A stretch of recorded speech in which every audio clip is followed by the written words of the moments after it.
Welcome to Friday Friends, RI Elder Info's weekly look at the organizations and individuals providing resources for Rhode Island seniors, caregivers, and professionals.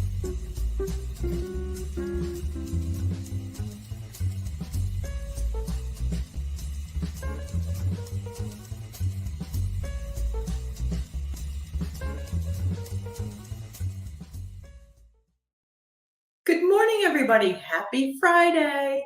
It's 9 o'clock on Friday, and you're watching me, Deb Burton, Executive Director of RI Elder Info and weekly host of Friday Friends, where every week I bring you information that you or someone you know needs to know about. So please hit the like button, the share button, the follow button, all those social media cues that say, hey, check this out, because today we're talking about something that is impacting roughly 1 in 4 Rhode Islanders. So somebody you know is definitely impacted by what we're having a conversation about with my friend Brooke. So I am absolutely happy that you have joined us today. As a nonprofit, we could not bring you Friday Friends every week for the last 6+ years without the support of our sponsors and our donors. So a huge thank you to our annual sponsor, United Healthcare. Of course, 321 Media, who is working behind the scenes to make this look great, even on those days where I'm a little tongue-tied, as well as our good friends at Careforth. Here's a message from Careforth. Caregiving, first of all, is the most selfless act. You're just on 24/7. In order to do all that, you need someone to make sure that you, as the caregiver, are taking care of yourself. And nobody cares for your family like you do. You love them. The whole program is amazing to get paid for something that you would do even if you weren't getting paid. You're not just one person, but you have a whole team behind you. And we're all here to help. Welcome, Brooke. How are you? I am well. Thank you so much for having me. Please share with everybody, where are you from? What is your role? All those fun things, because I know when I first met you, the program was still kind of new, but when we sat down to have coffee that first time, we chatted like we've been friends forever. So I want folks to get to know you. We did. So thank you. So my name is Brooke Mignona. I am the Director of Community Partnerships and Sales here at Careforth. I cover the Northeast, so that's Massachusetts, Connecticut, and Rhode Island. I live in Central Massachusetts, so kind of right in the middle of all three. Been with Careforth 3 years now.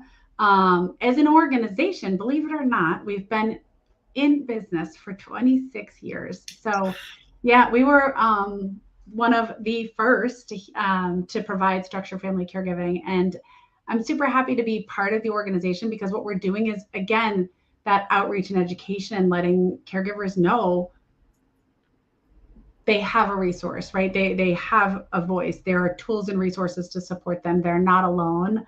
When you first started talking, you were like, gosh, there's, however many, 206,000 caregivers in Rhode Island.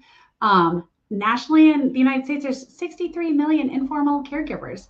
Those family members and friends are doing so much to help their community out. So, I think as caregivers, we bond with other caregivers, right? It's a unseen little army that is there truly doing the work, providing the care, providing the love and support that helps people through all sorts of different challenges. I saw a report from AARP that said family caregivers or unpaid caregivers are providing the equivalent of $2.1 billion in unpaid care. That to me is crazy. But I think sometimes people don't necessarily identify themselves as a caregiver. And if 1 in 4, like, you go out to dinner with another couple, somebody at the table is a caregiver. So what does caregiving look like if we're not necessarily recognizing ourselves as a caregiver? Yeah, so it's so true. There's a quote by First Lady Rosalind Carter that we talk about a lot because it's, you will either be a caregiver, you are currently a caregiver, you will be a caregiver, you will need a caregiver, right? So we all fall into those buckets of either being a caregiver or in the future, or, maybe you have been. So being a caregiver can be all sorts of roles, right? It can be a parent caring for a child. I have, well, teenage boys now, but a parent is a caregiver in their own right. But Don't let those teenage boys fool you. They still need mom and they still need a caregiver, despite what they try to say. Maybe more so than ever, right? It's like, oh my goodness. But when you think of a family caregiver outside of that kind of normal parenting role, you think of someone that's helping mom, and maybe they're helping mom, she's aged, and maybe it's just picking up her mail at the post office or picking up medications at CVS. It can be smaller things that truly make an impact and help that person remain independent and safe. But over time, oftentimes those roles and responsibilities grow and they just kind of multiply, right? Overnight, and you don't even realize it. So yeah, maybe you started with cutting grandma's lawn, right? Because you know what, grandma, I'm going to take care of doing your lawn. So once a week, that grandchild goes over to the home and mows the lawn. Well, when they're there, they're like, gosh, grandma doesn't look quite like she used to, or something's off. I'm going to do dinner with grandma tonight. And then we're going to see that she didn't eat as much. And when you went to cook, there wasn't as many groceries in the house. So, okay, grandma, I'm going to do the lawn on Thursdays, but I'm going to grocery shop on Sundays. And then all of a sudden you're helping with meal preparation. And again, it's all things out of care, love, concern, all good. It's just over time that role evolves because the person's needs might change. Someone's all of a sudden had a hospitalization and that person had been totally independent. It could be an adult sibling, right, that you're helping care for. It could be a good friend. And they were totally independent, but they've had a major life change. They might have had a stroke or a major surgery or complication. And all of a sudden, that independent person can no longer be home alone. And you move in because, you know what, I'm going to have mom move in with me, or I'm going to move in with mom because she can't be alone.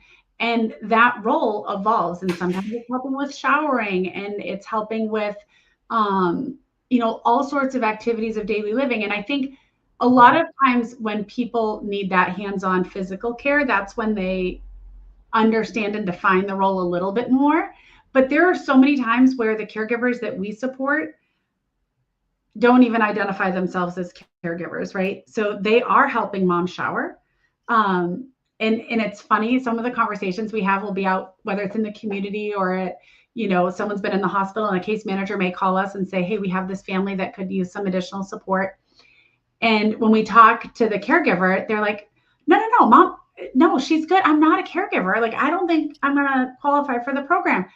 She does great. And so then we have a conversation similar to how you and I had that conversation the first day. And when you really start talking about it, and you'll say, oh, okay, that's fantastic. That, the case manager had given us a call. Do you guys live together? Well, yes, we do. Okay. Do you, so is mom totally independent? Like, does she get up in the morning on her own and come down for coffee?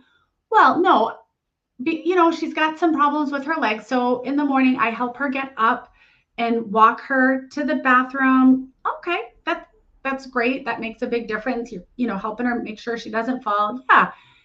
And okay, so once she's up and moving, she feels pretty good. Yeah, she does. I definitely, well, she needs some help maybe getting in and out of the shower. And so as you talk, you hear that person, again, doesn't identify themselves as a caregiver, but they're helping that person get up and moving for the day with their ambulation. They're helping them get in and out of the shower. They're helping them, one of the caregivers I was talking with was like, no, they're independent. And I said, oh, that's fantastic. Well, they can't, someone struggled raising their arms, so they needed help getting dressed, right? So they needed someone to help them, and dexterity might be hard. Well, I helped get the sweater on and I helped with the buttons, and I'm like, that's great. Well, and they're unsteady, so I help just all I have to do is help get their pants on. Again, that's great. You're helping that person be as independent as possible. But again, those tasks and those responsibilities just increase over time oftentimes. Certainly there's the opposite too, right? That person may have had that major medical event and you're helping through that transition, but then they're back to themselves, which is great. So that kind of falls into that you have been a caregiver role, not that you're currently a caregiver, but all of those things that just kind of grow overnight help family members remain independent or remain out in the community. But oftentimes that caregiver doesn't even realize that they've taken on all these additional responsibilities. And although wonderful and helpful in all of that, can also be very stressful for that caregiver, because that time and those things that they're doing, they're no longer doing other things that they might have done for themselves, or for, their spouses or their work. And, jobs are changing because I can't be at work all the time anymore because I can't, maybe mom or dad has a new diagnosis of dementia and can't be left alone for safety. And what does that look like? And how do you navigate all those things? It's overwhelming. Absolutely. And, you bring up an interesting aspect too, that, say mom is the caregiver for dad and dad has dementia. And what research finds, what real life shows, is a lot of times the person who is the caregiver for the individual with dementia gets sick, they get burnt out. And then all of a sudden, while, mom is recovering in the hospital, that family is like, holy moly, like who's looking after dad? Whereas, maybe mom and dad have been sharing a house with you, but mom was the one who was always in charge of dad, because they're husband and wife, and that's kind of how things work. And so all of a sudden that caregiver is not well and the family's kind of thrown into this tumultuous situation. It's like, we have to really rethink this. And we think of caregiving in these crisis situations, but one of the things that, as you shared, I was thinking, like, sometimes it's those little things that just start stacking up. It's, I'll cut the grass because, Pop, you're 87. You shouldn't be out in the heat with the push lawnmower. Come on now, and then it just, well, who's doing the laundry? Because you probably shouldn't be going down the stairs to the basement, like, and then it keeps going. And maybe we don't look in the mirror and say we are caregivers, but we are. We are. And if somebody out there is a caregiver, you bring up one of the challenges is if you're taking time to provide that care, it means you're not doing something else. And I talk to a lot of people who have to change their work schedules or leave work or scale back the number of hours so that they can take care of their loved ones. Is there a way for a family member who's a caregiver to get paid to be a caregiver for their loved one who lives with them? Yes. And that is what we do here at Careforth. So we are a caregiver support company. And our role is to support caregivers that are caring for loved ones in the community. For the compensation, if you will, and that financial support, there's eligibility criteria, right? So not every caregiver is going to qualify for the program. And every state is different. So if you're listening from other states, not every state has these same programs, but certainly you can always reach out and ask us if you're from another state as well. But in Rhode Island specifically, the program itself is through the shared living. So it's a state funded program, and it's through the shared living division, if you will, in Rhode Island. And the program that we support and that we are contracted for is the Right at Home program. So the program itself is designed for caregivers that are caring for loved ones 18 and older. So that consumer or that person out in the community, the one that's being cared for, needs to be over 18.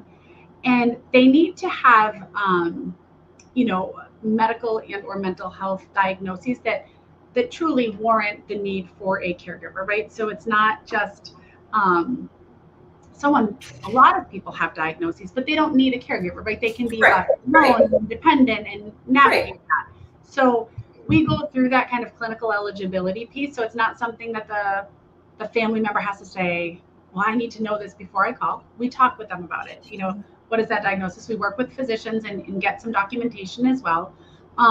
We work then with the state. So the consumer and caregiver have to reside together. So if they live in the same home, and proof of residency, right, that they reside in the same home. So that caregiver needs to be there and responsible, if you will, for that consumer, that community member, 24 hours a day. That does not mean the caregiver cannot leave the home, but there needs to be a safe plan should they leave the home. Sometimes it's like you said, you were talking about the example you gave of the husband and wife, but they live with their adult daughter. So that daughter may go to work, and she might be gone 4 or 5 hours X number of days a week, but the alternate, so that spouse may be there that is caring for that loved one while that other person is at work. So we work through that all with them and talk through that with them to see if they meet program eligibility. And then we work with the state as well. So the consumer needs to qualify for Medicaid and then the long-term services and support, LTSS. So Deb, I know you've educated a whole lot about what's in Rhode Island. So again, that's a lengthy process, but we have Medicaid support specialists that assist families that are applying and help them just with the follow-up. And there's a lot of pieces and a lot of information that needs to be gathered and submitted to the state. So we can help them kind of navigate that because it can be very overwhelming as to what do I need and when and how. In Rhode Island, wanted to also make sure people were aware that a legal spouse, so someone that you're legally married to, does not qualify for the program. It is for those that are not legally married or legal guardians. So legal guardians. So if you're caring for maybe an adult disabled child or potentially like an adult disabled sibling, if you are the legal guardian, legal guardians are not eligible to be paid caregivers. Again, that's a conversation that we have with families. Oftentimes there's someone else in the home that might be able to fulfill that role or the caregiver role. And then lastly, they cannot be the financial power of attorney. Okay. I mean, that makes sense because if you're the person who is legally responsible for that other individual, whether that be as a spouse, because there really are some legalities around being someone's spouse, and a guardian or someone who's responsible for handling somebody's money.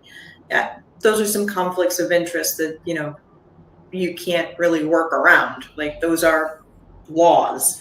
So if somebody wanted to apply for this program, can they call your office and have somebody help them, or do they call the Department of Human Services and apply? How do they learn more? Absolutely. They definitely can. They can call us.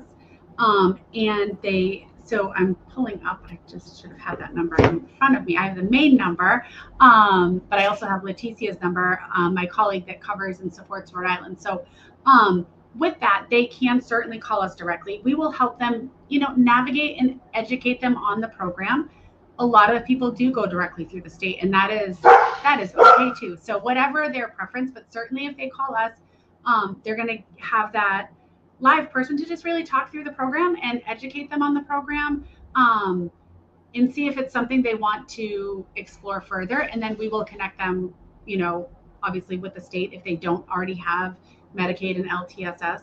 And then the other piece is that I want to make sure that we talk a little bit about was just that what does that care team do? So we talked through a lot about eligibility and who is eligible and how do they qualify, but our care team, it consists of nurses and care managers. So those nurses and care managers are coaches, if you will. They support that caregiver. They help them navigate challenges. Most caregivers are not healthcare professionals.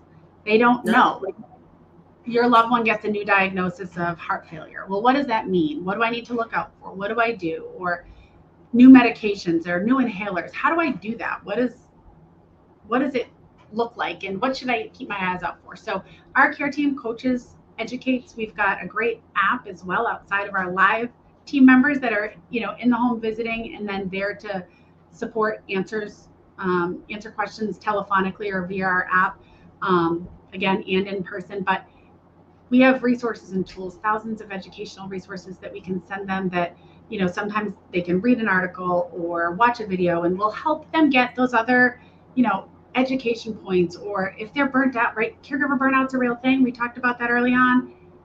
How can we help that caregiver get some resources? Maybe it's a meditation video. Maybe it's, hey, here's a community support group, or, social determinants of health are a real thing.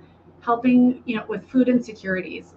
Where's a local food pantry? Where's another resource that we can get? So our team is, again, coaching, guiding, offering resources and connection points. So we're there to help caregivers navigate. And again, so we have two numbers, and Deb, I can share them, but we can also Leticia's number, so people can call and reach Leticia directly. She's at that 401-662-4928 number, and that goes right to her directly. So that way, like, people are reaching a real human being, because I always appreciate being able to direct people who have questions or concerns to like a real person. So that's her phone number is the 662-4928 401 area code.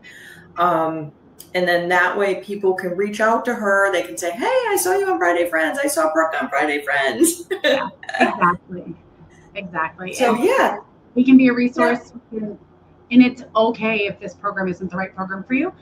I always speak about Leticia and her awareness of what is in Rhode Island. She has lived in Rhode Island and worked in Rhode Island for years, and she has so many connections with other community resources. So if we're not the right fit, that is okay. She's going to try to help you find a resource that is. And oftentimes we might lean into Deb to say, hey, Deb, do you know any resources? So our goal is to truly support community members. So if we're not the solution, that is okay. We're going to try to help you find one. Absolutely. And I think, it's all of us working together. And the fact that there's a team that, you're right.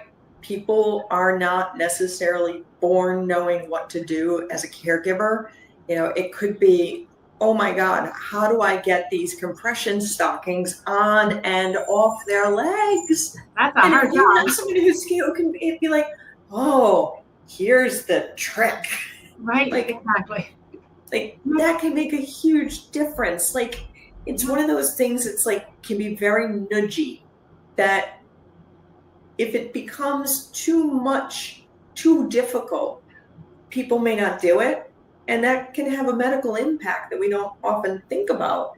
And so having somebody to call up and say, oh, the doctor just gave me these stockings and they look like they're the size of a 4-year-old's leg. How am I putting this on, my spouse's leg that's swollen? Like, what am I doing?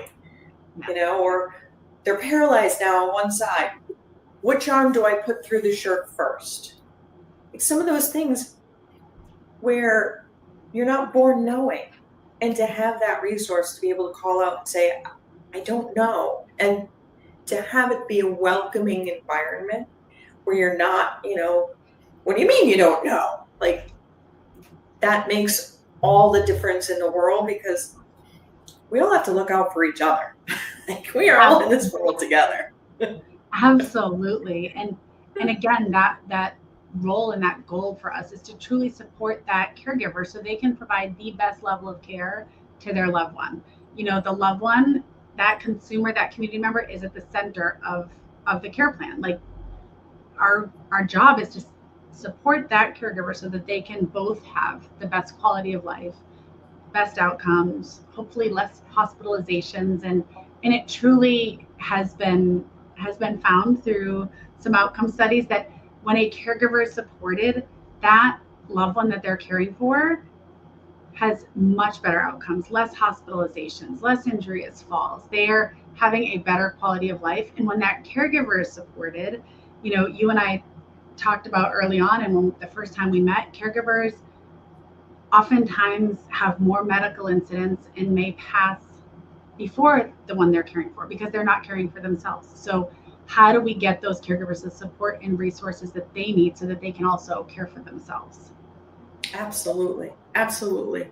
Brooke, I'm so glad you took the time to come on. I asked you to come on for a short period of time and then I've just sucked your time away because it's such a great conversation and I could talk to you literally for hours about this. This is awesome. So I really appreciate you staying on longer. This is awesome. And thank you for having me, and coffee sometime soon. So thank you. Absolutely. Don't hesitate to reach out should you guys need anything. Absolutely. Thank you so much. Take care. Everybody, if you think about yourself, your three closest friends, statistically, one of you is a caregiver, maybe for the children, maybe for a loved one who has a disability, maybe for a parent, grandparent, in-law. We are all being impacted. And this program is a program that will allow a family member that is living with the person who needs care to get paid to do what they're already doing. Now, obviously, there's qualifications and eligibilities, but on average, 1 in 4 Rhode Islanders is a caregiver. And these unpaid caregivers, all of those hours that are being put in every day, 24 hours, 7 days a week, 365 days a year, where we are caring for our loved ones, that is actually resulting in a cost savings to all of us of $2.1 billion. That is a tremendous amount of money that is being saved. But the reality is we must support our caregivers. And that includes making sure that they get paid so that they can afford their own life. So I am glad that you have stayed with me for this important conversation because you know someone who is a caregiver. I hope that you share this video out with as many people as possible to get folks connected to resources that are available. I am glad that you joined me. I look forward to seeing you all again next week. In the meantime, be well and be kind.